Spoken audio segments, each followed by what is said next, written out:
Hey Renee, thank you so much for joining me today. Hello, thanks for having me.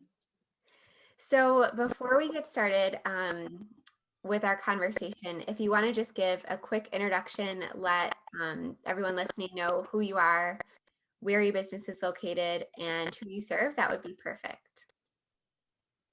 Yeah, my name is Renee Janowski, and I live in Southwest Michigan. My business is called Mezanmi Play Cafe, and we serve generally children ages 0 to 6. And I just have a small, like 2,000 square foot play cafe that we just opened in October of this year. So we've been open about 6 weeks, and kind of a crazy time during the pandemic to open, but things are going really well, and we're really excited about it. So I'm really excited to dive into your marketing questions. So why don't you kind of go ahead and just fire them at me?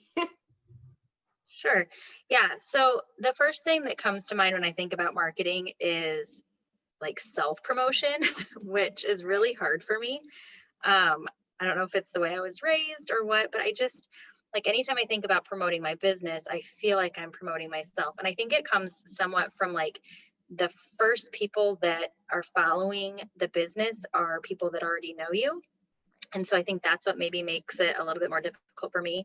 But I'm just trying to get over that, and didn't know if you had any suggestions of like how do you sell, I air quote sell myself or my brand and my product and service, because I do truly believe that it's something that um, is a great thing for a lot of people. And if I were like on the other side, I would really want to hear about it if I, didn't know about it. But I still just feel like I'm selling myself, and that's really hard for me to get over. And that is so common. It's one of the most common things that I hear. And especially when I started doing more education based services. So when I was doing, when I had my play cafe, it was a little bit easier. I definitely still struggled with it, but it got much more difficult when I was kind of more branded around myself. But it was still something that I constantly had to get over when I did have the play cafe. So my biggest advice when it comes to selling or self promoting, especially on like social media, or if you're putting out like blogs or YouTube channels, is I would always bring it back to the foundation. So I would know your ideal customer and their pain points. So, just to give you some examples, when I opened my indoor playground, I opened it because I noticed that there was a need in my area for a specific age group. There really wasn't a whole lot to do for parents of younger children. So I mean parents of, babies all the way up through toddlers. There really wasn't that much to do. And so when there was things to do, there was all sorts of challenges around it. So what I did first before I put any marketing material out there was I did surveys, I did focus groups, I listened to what words people were using. I listened to what struggles they had with other facilities. So, for example, a lot of people were saying, oh, these other facilities are too big. It's too chaotic. I have two toddlers and they run in different directions. Like I was just listening to everything they said, and I would literally make lists of ways that my facility benefits the community and why people find my business so valuable. Because, especially in the brick and mortar business space, you created your business to better your community and to fill a need that you likely saw. So just having that list of why you opened your facility, what exactly makes your facility different, how you solve problems for your ideal customer, and just always coming back to those, when I'm doing Facebook lives or when I'm sending out emails, when I'm putting, blog posts or things like that out there, I always try to use the same language that my ideal customers are using. I try to, again, always bring up the pain points, always bring up, not in a negative way. I don't like to Mhm. say, oh, our facility is smaller, so it's easier to keep track of your kids.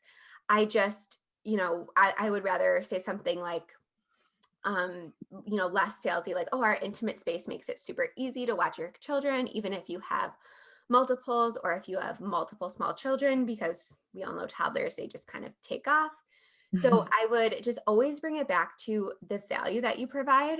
And something that somebody said to me once that really changed my entire perspective when it came to marketing my business and really promoting it by doing Facebook Lives and actually getting my face out there was, again, you created your business to solve a problem, to fill a need, and you're actually doing people a huge disservice if you're not putting yourself out there. Because exactly what you said, if you were on the other side, if you were a customer, you would want to hear about it. And, you're not doing anyone any favors.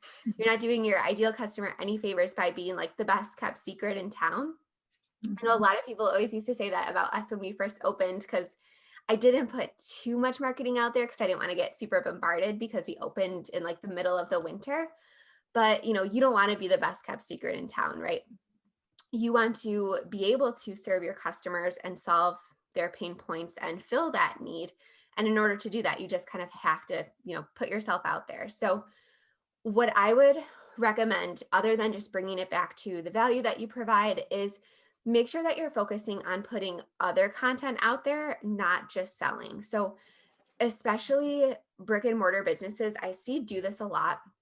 And a lot of the indoor playgrounds or like family-based businesses in our area, if you look at their Instagram or if you look at their Facebook, they're only posting like a couple different things. They're posting their hours for the day, they're posting their sales, they're posting links to their website, and that's pretty much the only content that they're putting out. My general rule of thumb is that I like to create 80% of my content around my customers' pain points or value or things like that. And I'll give you some examples in a minute. But I try to create 80% of my posts are generally value based. And then I only sell directly in 20% of my posts. So some examples of content that you could put out there as an indoor playground facility that is more value based is, again, like let's say you have a list of 20 pain points or 20 reasons that you open your business. You can literally create a piece of content around each of those things. So a specific example would be like, let's go back to the intimate space example, because I know your space is similarly sized to what mine was. I created an entire blog series around how I designed my space, how I chose all of the toys, why I chose the space that I did, what our cleaning procedures are. Like I took each pain point and I try to create 2 or 3 actually, either blog posts or Facebook Lives or something like that around each of those. And that just made it a lot easier because I was selling indirectly. I was telling people what made our facility different. I was telling people what problems we were solving, but I wasn't just saying, hey, we're doing a 50% off sale today, because that's when it starts to fall on deaf ears and that's when it starts to feel a little sleazy. So what I would always do is I would point people to these Facebook Live videos or these YouTube tours of our facility or blog articles. And then at the end of the blog article or kind of throughout, I would sprinkle what I would call, I guess, I don't want to say ads, but like ads for my own products. So I would, sprinkle into the Facebook Live or into the blog post, like, oh, by the way, we have memberships, we do this. So you're kind of, again, indirectly selling. You're not focusing on that, but you are letting people know either at the bottom of the post or at the end of the video. You're just letting people know that you do have, different ways to pay and all these different play options, and you have events coming up. But again, you're really leading with how you're solving your ideal customer's problem and really leading with the value. And something that I love for brick and mortar businesses to do a lot too, that is another way to kind of indirectly sell, is a lot of behind the scenes content. And to me, that is one of the best ways to really develop a connection with your ideal customers, get your face out there, stay top of mind, because that's why, that's the reason for these daily posts or for this weekly content is you want to stay at the top of mind of your ideal customers. But if you're just posting your hours or your sales, they're going to stop listening. So you can still stay top of mind by just posting, silly behind the scenes stuff or videos of your staff or pictures of your staff or, behind the scenes setting up for an event. I know some of the people in the Playmaker Society group will do like those fast speed videos of them doing balloon arches or setting up for a party, like that type of content, just showing people our process from start to finish. They were some of our most engaging posts. And I found that we actually had the most traffic, like people coming to our site or actually interacting with us through those posts. It wasn't through the sales posts. It was through the more behind the scenes type stuff, because a lot of businesses still aren't really doing that, especially brick and mortar businesses. So I think, kind of removing the selling issue and really just indirectly selling 80% of the time.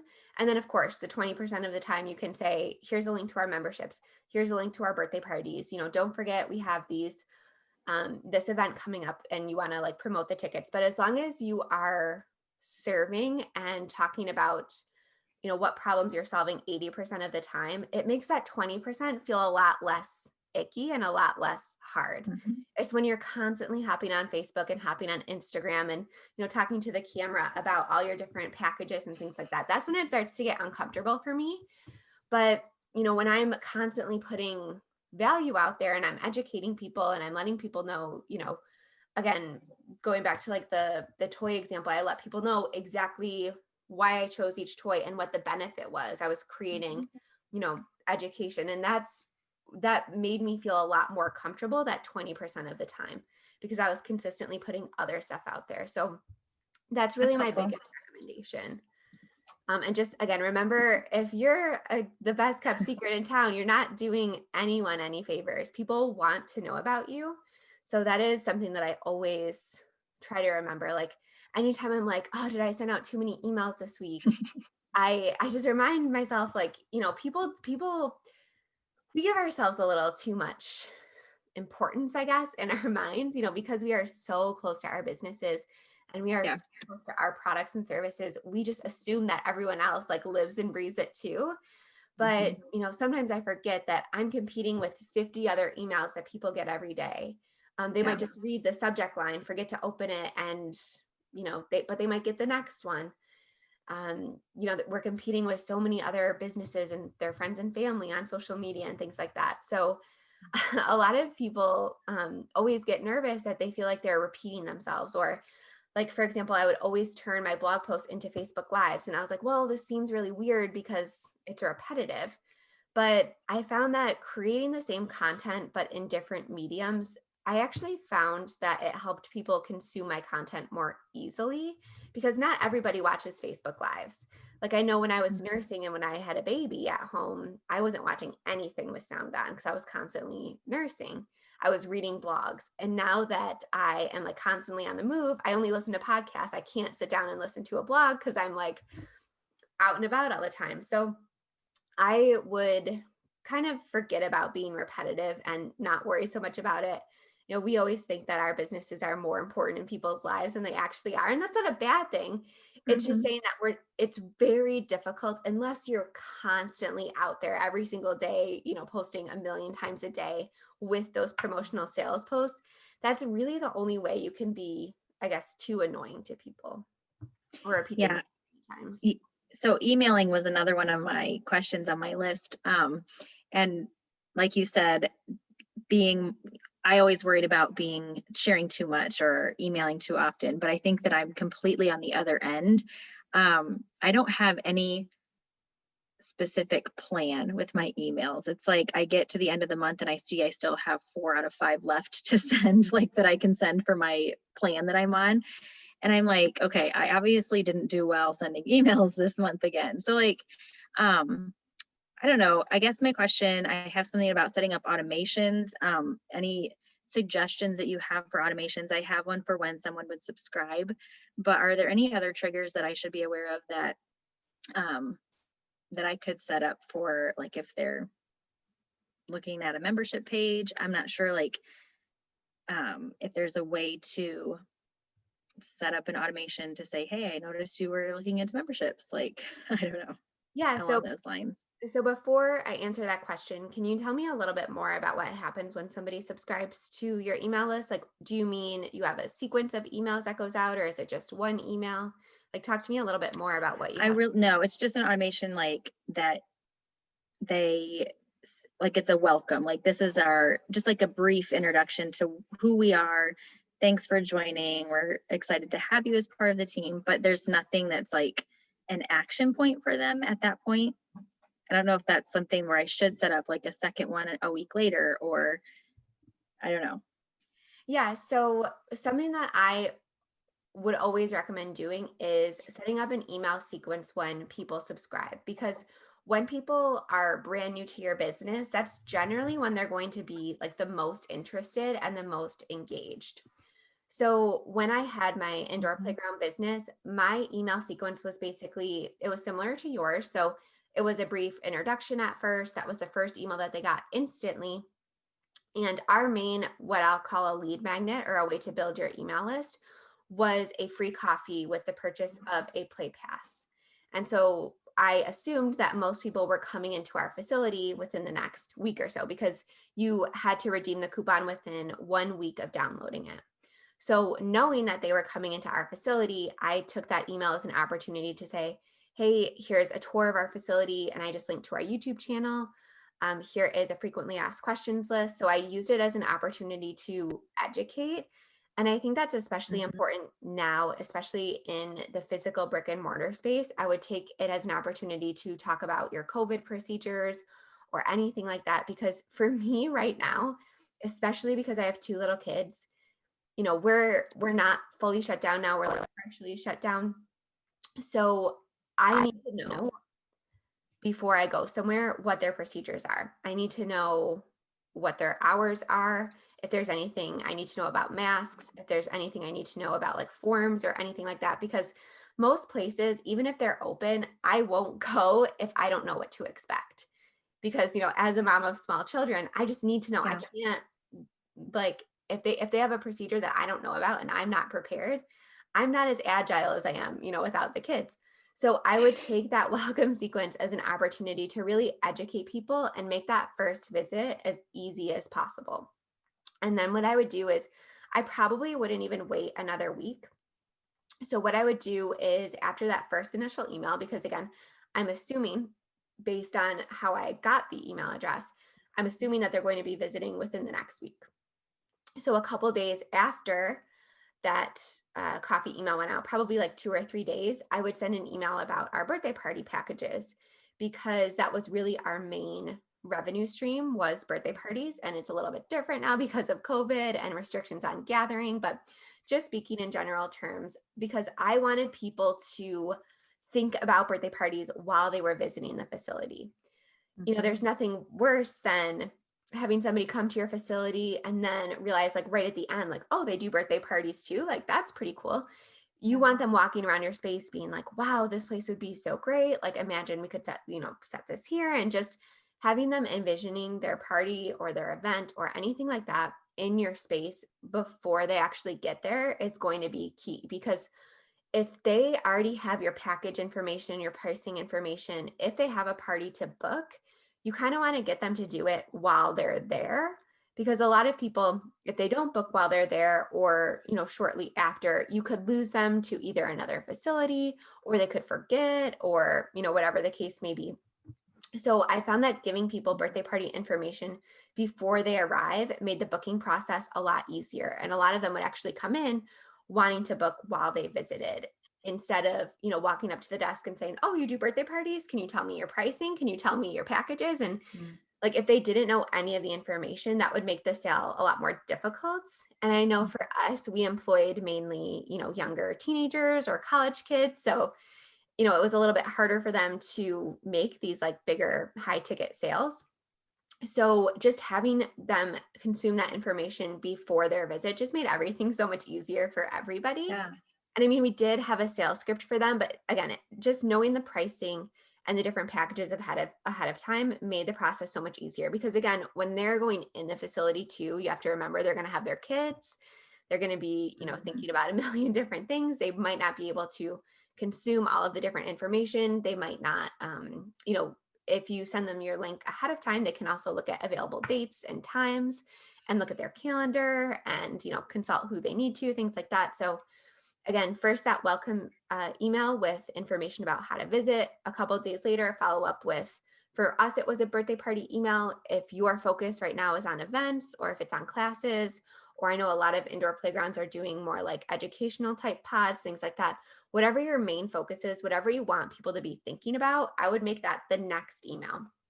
And Okay. then A week later, assuming that they visited, sometimes they didn't visit, sometimes they did, I would say, hey, did you have a chance to check out our facility?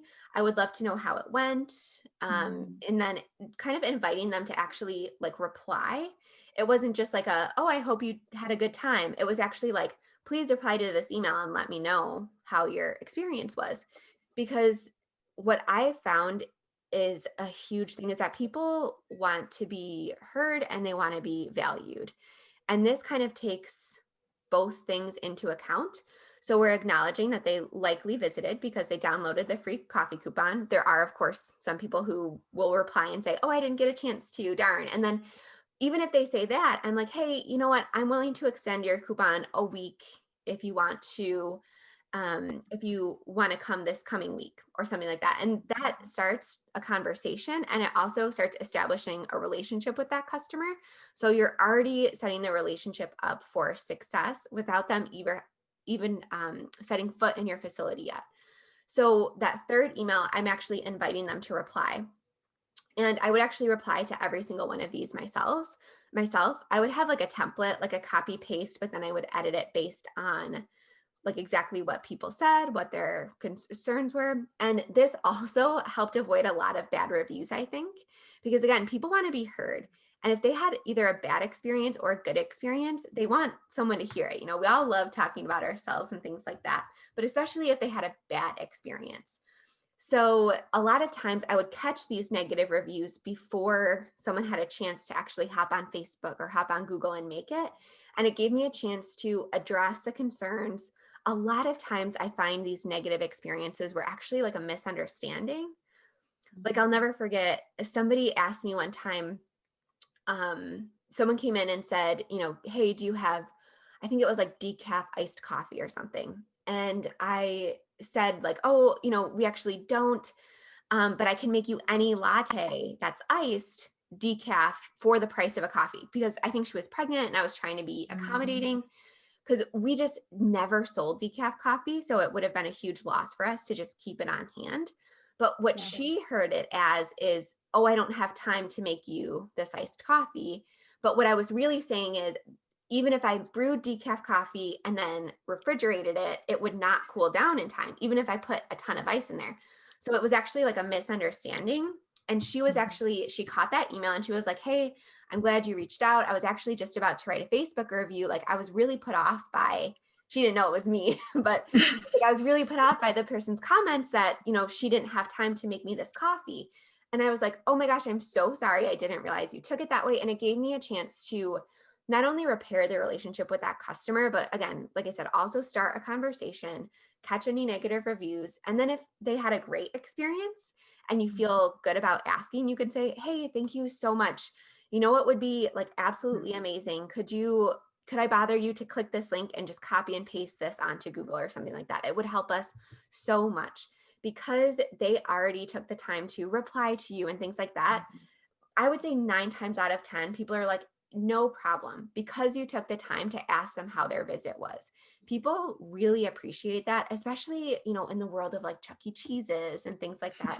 Those little personal touches make people feel really good about supporting your business, and it makes them want to come back, and it makes them want to tell people about your business. Because I know now more than ever, especially, with so many businesses struggling and failing and having to shut down, people want to spend their money at small local businesses, and they want to feel good about where they're spending their money. And, a lot of people are out of work, so they might have less disposable income to spend.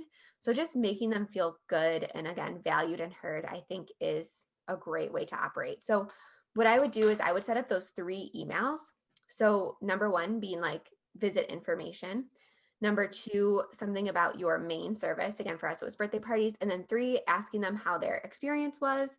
Or if your lead magnet is something else, like let's say sometimes, and I'll answer your other email question in a second, but we also had like a birthday party guide that people could download on our birthday parties page. And that email sequence was a little bit different. And it was more birthday party information. So instead of emailing them and asking them how their experience was, it was like, hey, do you have any questions? Is there anything I can help you with? Is there anything holding you back from booking? can I share any pictures with you or something like that? So it's still the same idea, still initiating a reply, initiating a conversation, and making that the focus, kind of forming that relationship with that customer. So to answer your other question, we have a different quote unquote lead magnet on pretty much every main page of our website. So we have that free coffee one on our main page and on our play area page. But then on our birthday party page, if somebody was just checking out our packages, but maybe they weren't ready to book yet, or maybe their child's birthday wasn't for several months, we put something on the page to kind of collect their email address, collect their information, so that we would have a way to not only follow up with them, but also know that they are interested in a child's birthday party. So I would have an email sequence, just a very simple, like 3 email sequence for every single one of these lead magnets. So for that one, it was like a free birthday party guide, like how to have an amazing child's birthday party. And in it, we talked about like how to make great favors, some engaging games that kids really like, things like that. Or like you could even do like a checklist, like what not to forget or something like that. Or for memberships, it could be something like your free lead magnet could be, enter for a giveaway. Like every month we give away a free 1-month membership or something like that. It doesn't have to be like an information product. It could be a contest. Like for us, we did a free coffee or something like that. But I would put a different lead magnet on every single one of your main service pages. I wouldn't do more than like 3 or 4 just because it could get very overwhelming, but just a way for people to give contact information. Or something that we did that's a little bit more advanced for our birthday parties page is we actually installed a chat bot. So it was like a free chat. I think we used Chat Fuel for it, but there's like Pure Chat. There's like a Facebook Messenger option that you can do through ManyChat. But basically it was like a pop-up that said, whenever they visited the birthday party page, it would say, hey, this is, and we had like a cute name for like the little robot it was. He said, do you have any questions? And then there was like a three choices that they could select from, no, I don't have questions. And then, but it would still, that would kind of capture their contact information. Or they could say, yes, I have a question about pricing. Yes, I have questions about availability. And then it kind of just went through this sequence. And they're easier to set up than you would think. But that was a great way to provide excellent customer service while also creating a way to follow up with these customers that are interested in that particular service. But that's what I would do is I would have a lead magnet on every page, have a different email sequence set up for each. But again, I know it probably feels overwhelming, but just start with your main one and then you can always expand from there. So when we started, we just did the free coffee with your visit coupon. And then once that was working, once that was all set, I like took a little breather. And then maybe the next month I would set up like the birthday party one. So don't feel like you have to do it all at once, but it is a good idea because something that we talk a lot of in Playmaker Society about is there are different ideal customers for different services. So our birthday parties really more attracted like working parents, like dual income houses, because our birthday parties were fairly expensive. Right. So they were not the same people that were signing up for our memberships because they generally worked all day and used childcare. So it was not the same customer. So I think it is important to have multiple ways to capture contact information for your different services, especially if they're different, they serve a different ideal customer like it did for us. So our membership customers were more like stay-at-home families, families that were going to be coming constantly, families that were really close to us physically. But then our, again, birthday party customers were generally working parents. They came from all over the place. Like we had people booking birthday parties from like an hour away. Wow. So they were two completely different customers. So having a different way to collect their contact information and then give them the information that's relevant to them, I think is going to help. And just having that email sequence set up in the background just made me sleep better at night. It made me feel more productive because even if I didn't get an email out that week, like for my entire list, at least you have that sequence running in the background.